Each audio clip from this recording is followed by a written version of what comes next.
Hello, namaste. Welcome to another vlog.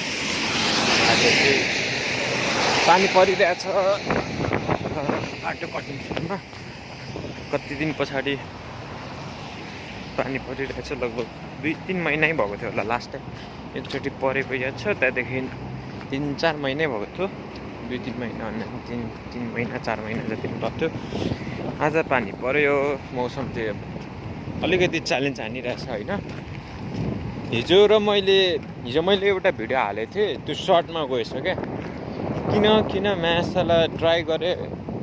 खै पछाडिबाट record गरेको थिएँ भिडियो त्यही भएर होला कि हाल्छु सर्टमा गएकै गर्छ अनि मैले त्यो सर्टमै छ र यो चाहिँ म डे 8 को भिडियो बनाइरहेको छु है यस्तो छ मौसम हेर्नु सक्नुहुन्छ बबल छ यहाँ अब कुनै दिन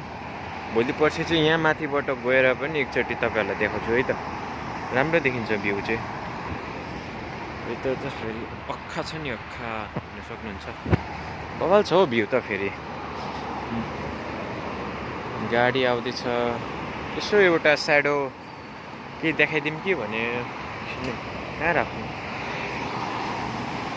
ठाउँ धरि छैन हौ नत्र म यसो राखेर फ्याकफुक देखाइदिन्थेँ भनेको फेरि गाडी आइहाल्यो भने पो छैन फेरि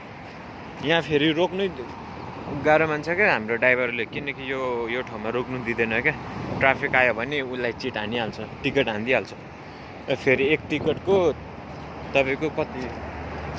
10 केडी जति पर्छ 10 केडी भनेको त धेरै हो फेरि देख्छ कि देख्दैन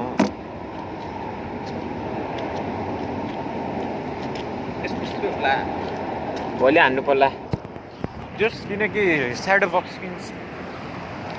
बक्सिङ सिक्दैछु होइन हल्का बक्सिङहरू यसो वर्कआउट गरौँ न भन्ने लागेर चाहिँ गर्दैछु म मेरो गाडी पनि ठ्याक्कै आइपुग्यो सही हो ल अब डे 8 पनि डन भयो अब डे 9 मा भेट्नुपर्छ है त गाइज टेक केयर